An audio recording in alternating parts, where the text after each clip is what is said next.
And like, bro, what the fuck are you carrying, man? Like, what are you getting ready for? Like, you getting ready to carry your own corpse at the square circle? Like, when people say that, do I think I'm worthy of this title shot? I think, is he worthy of fighting me? This geezer has fought nobody. there is no respect for this dude. It's gonna be a very violent fight. Awesome camp behind me. I'm ready to fight.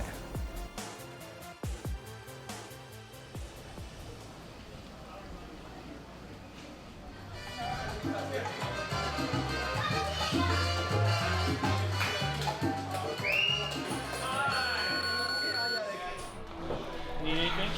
No, we Gucci, man. We ready to go. It's just all gonna depend on the order of the sparring. Yes, sir. I'm gonna ask right now who I'm sparring with. I have no idea yet. That's the beauty about this gym, man. Is you'll get people that are just in town, like 15, 20 and old professionals, you know, 300, 400 amateur fights. Like you just never know who you're gonna spar with, and I love that. When you spar with your same partner over and over again, it's like they get to know you, you get to know them.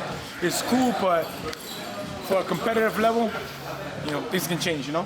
I like pushing my limits. I have the perfect team. And when I tell you that I have the perfect team, it goes from inside my house to the gym.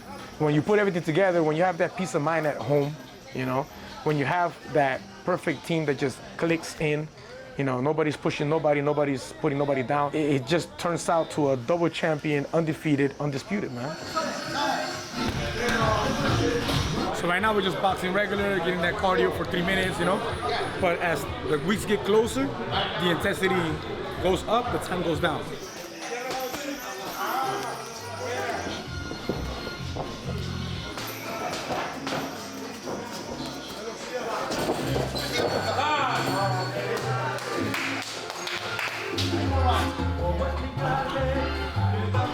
Working with the light guys, you work on speed, not power, you know? Like very hard to not want to pop, you know? He's the best in Puerto. I cannot be beaten in this game. This game was tailor-made for me. And I'm gonna continue to prove that as I keep defending my title and retire undefeated. Pound for pound, best bare knuckle fighter in the world. And I back that shit up. I back it up. When the gloves come off, you can't match my speed. You can't match my footwork. You can't match the head movement. You can't match it. It's not here yet. I'm ahead of your time. Call me an old man. Bring it. Old man, my ass.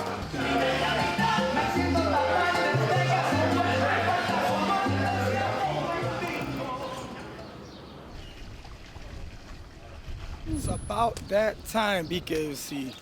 Here in the sunny state of Miami, Florida. About to bash somebody back home to England. E vai ser... Eu vou estar fazendo moqueca de peixe. Vem aqui depois. Claro, eu tô falando com você. Depois vem lá. Tá, valeu. Yes, I speak fluent Portuguese. I did not go to school with it, for it. But after 13 years of capoeira and about 11 years of Brazilian Jiu-Jitsu and training with only Brazilians, I picked it up and I speak it pretty damn well, not bad. Thank you. All right, welcome. Yeah.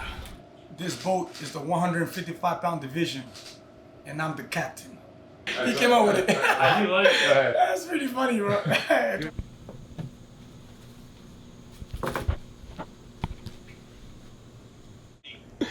Can you comment on Tyler Goodjohn's training, what you've seen online at least? It makes me laugh, you know, it makes me laugh because one example, right, where he's carrying this thing, like this big old thing there, and it's like he's talking about how it's 300 pounds, like he's carrying like, and like, bro, what the fuck are you carrying, man? Like, what are you getting ready for? Like, you getting ready to carry your own corpse at the square circle? Like, you know what I mean? Like, it makes me laugh, man. I mean, I'm gonna tell you the truth. Look, there is no respect for this dude, you know? So if you wanna talk about violence, you gotta tune in for June 26th because it's gonna be a very violent fight. Like, I won't, like, if I sleep this guy early, I won't be satisfied. That's how bad I wanna hurt this guy, for better words. Hey, mate, how's that bloody weather over there? Because Miami is beautiful, baby. You're gonna wanna stay here again, but we're gonna kick your ass up out of here.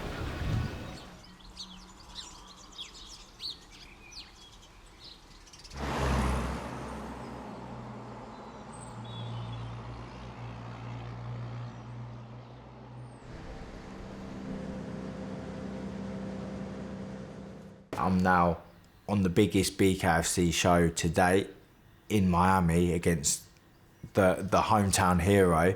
It doesn't come any bigger than this. It doesn't, you know. I've gone through this fight a million times in my head and I've won. After what I'd done to essentially get the fight to happen, I jumped in the ring, took the mic when he fought Jim Ayler. So yeah, there's a lot of people that don't like me, generally don't like me. I know that Palomino generally doesn't like me. So yeah, it's going to be a hostile atmosphere, but I thrive on that. I cannot wait. I honestly cannot wait. That for me is living, stepping out, Hard Rock, however many thousand of people there hating on me. I'm about to get in the ring with the champ. Let's have it. There is a chance that I could get caught up in the emotions of the event, the hatred between me and Luis Palomino. There's a lot, you know. It's much more than just a fight. It's much more than just a fight.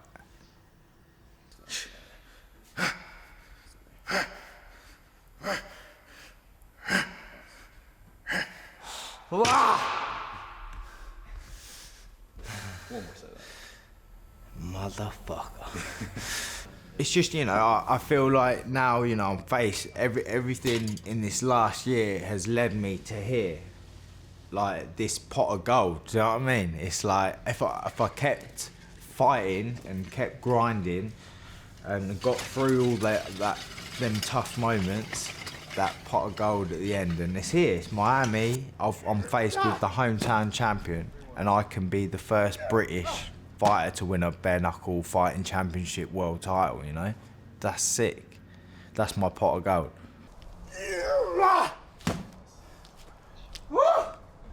Shit.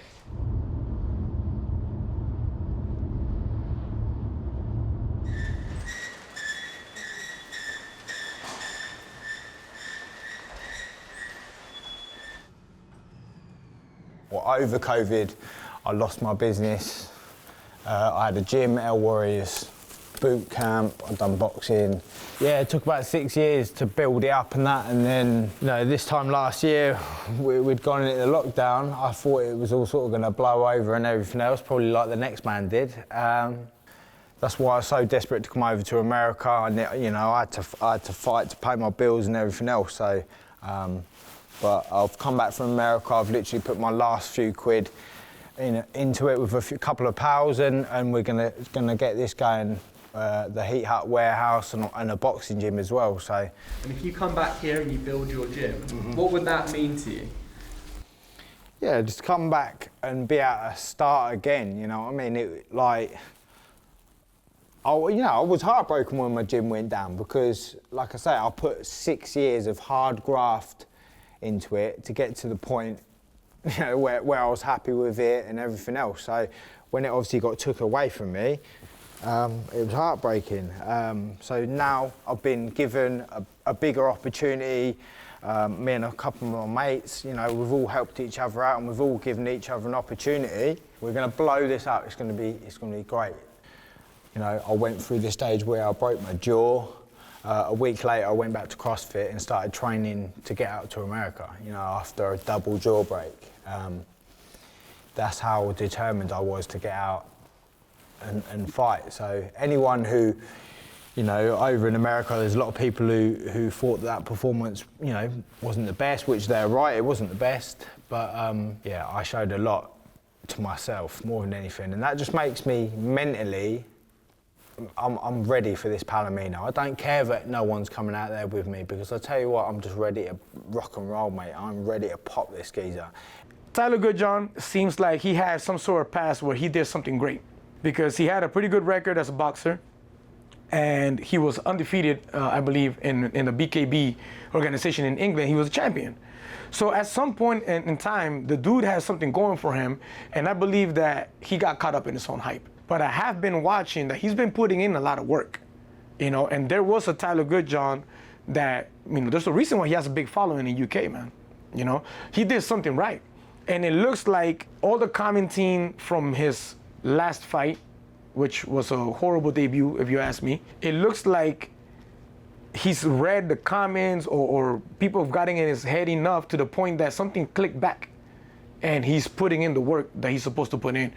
You know, whether his training methods are not the best or just not my type, you know, he is putting in work. and he's been putting in work for a long time. Like, you're only as good as your last fight. Ah!